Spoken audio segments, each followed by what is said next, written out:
22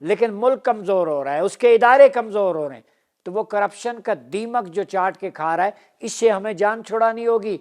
اسی لیے تکمیل پاکستان جناب سعد نذیر صاحب یہ بات کرتے ہیں کہ ہم اس شورائی نظام کی طرف، خلافہ علی منہاج النبوہ کی طرف جائیں، جس میں پروٹوکول کے لیے کوئی جگہ نہیں ہے، جس میں سٹیٹس کو کی کوئی جگہ نہیں ہے، اشرافیہ کی کوئی جگہ نہیں ہے۔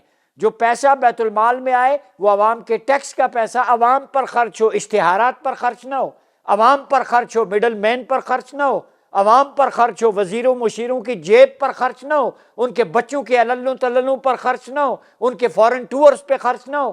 یہاں تو ایک ایک ٹور اس قوم کو کروڑوں اربوں میں پڑتا ہے، بڑے بڑے ہوٹلوں میں ٹھہرتے ہیں۔ اتنی غریب قوم کے امیر وزراء کہاں سے آگے؟ دنیا بھی حیران ہوتی ہوگی۔ پھر کس منہ سے؟ وہ اسی لیے آپ کو قرض دیتے ہیں سود پر، تاکہ آپ عوام کا خون نچوڑ سکیں۔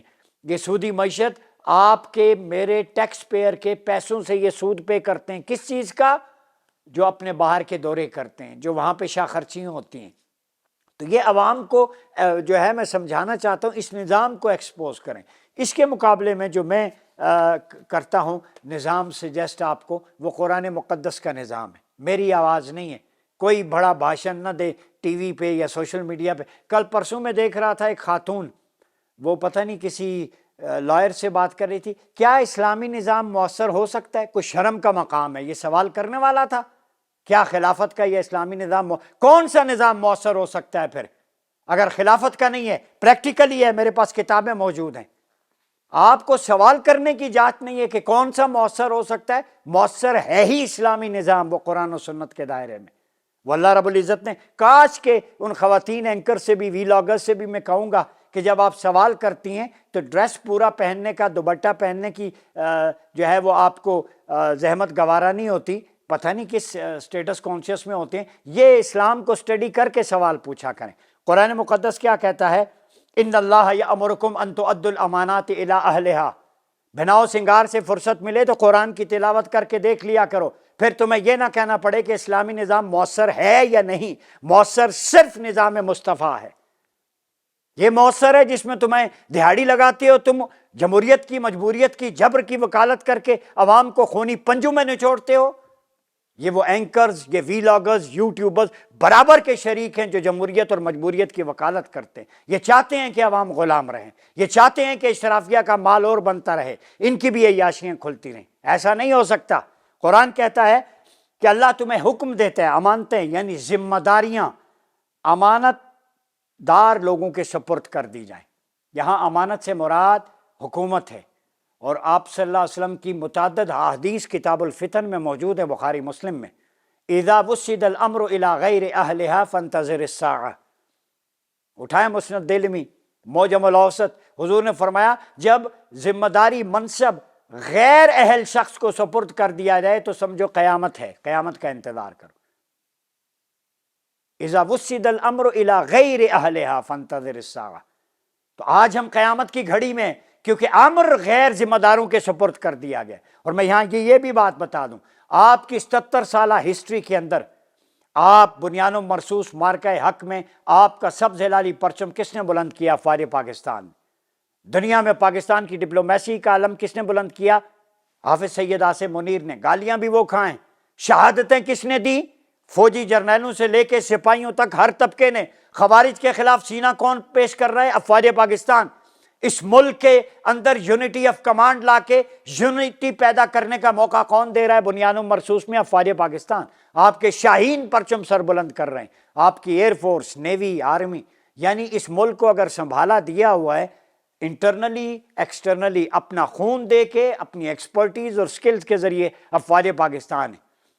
وہ نظام لائیں جس میں یونٹی آف کمانڈ ہو۔ میں کہتا ہوں آپ صلی اللہ علیہ وسلم نے فرمایا کہ کوئی شخص حکومت کے منصب پر مقرر نہیں ہونا چاہیے جو اس کا حریث ہو۔ یہاں پر وزراء مشرا حریث بن کے وہ ہوتے ہیں۔ اور آپ صلی اللہ علیہ وسلم جب بھی کوئی فوجی ہوتا، سیدنا عمر کی مثال بھی ہمارے سامنے ہے، جب مقرر کرتے تو دیکھتے کہ وہ دیانتدار کتنا ہے۔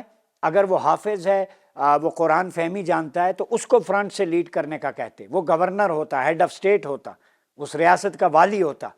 تو آج اگر حافظ صاحب کے ہاں حافظ قرآن بھی ہیں، ویژن بھی ہے، وزڈم بھی ہے، ملک کو آگے لے کے جا رہے ہیں۔ بنیاد و مرصوص سے پہلے والا جمہوری پاکستان اور بعد والا پاکستان دیکھیں تو کریڈٹ صرف ایک ادارے کا ہے، اس کا نام ہے افواج پاکستان، جو جہاد فی سبیل اللہ کا ادارہ، جس کے قرآن کی آیتیں پڑھنے سے ہندوستان کانپتا ہے، اس کے خلاف بکواسیات اور مغلظات ٹی وی پہ باہر بیٹھ کے ڈالروں پہ جو ہے وہ کرتے۔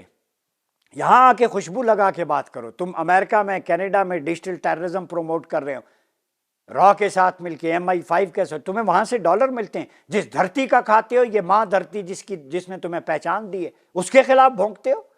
تو میں سمجھتا ہوں کہ ہمیں اس نظام کو لپیٹ دینا چاہیے، سیدھی سی بات، ایک حل ایک سولوشن ہے پاکستانیوں، یہ نظام لپیٹیں، خلافہ ماڈل کی طرف آئیں، جس میں ایک حاکم ہو، یونٹی آف کمانڈ ہو، وہی سپہ سالار ہو، وہی ایڈمنسٹریشن آپ کا کل دیکھتا ہو، نیچے 25 30 50 لوگوں کے سبجیکٹ اسپیشلسٹ کی ٹیم بنا دیں۔ ہمارے پاس پورا فارمولا ہے، ہر سبجیکٹ کا بندہ۔ کہتے نہیں ان سے ملک نہیں چلتا، تجربہ نہیں ہے، ہاں بالکل نہیں چلتا، ہمارے جیسے PhD ڈاکٹر سے نہیں چلتا، جیسے تم چلاتے ہو کرپشن میں، ہم سے چلے گا دیانتداری کے اصول پہ۔ آپ ایک ماہ دیکھیں گے کہ ملک کس سمت چلتا ہے۔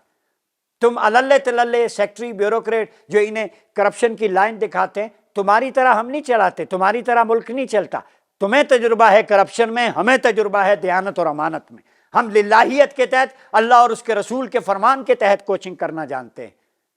اگر ایک ادارہ، ایک عالم دین یا ایک ادارے کا سربراہ اب اپنے ادارے چلا سکتے ہیں، وہ ایجوکیشن سینٹر ڈپارٹمنٹ چلا سکتے ہیں، تو ایک ملک کا جو فائننس کا ڈپارٹمنٹ، اسلامی نظریاتی کونسل کا، یہ ایک کیوں نہیں چلا سکتے؟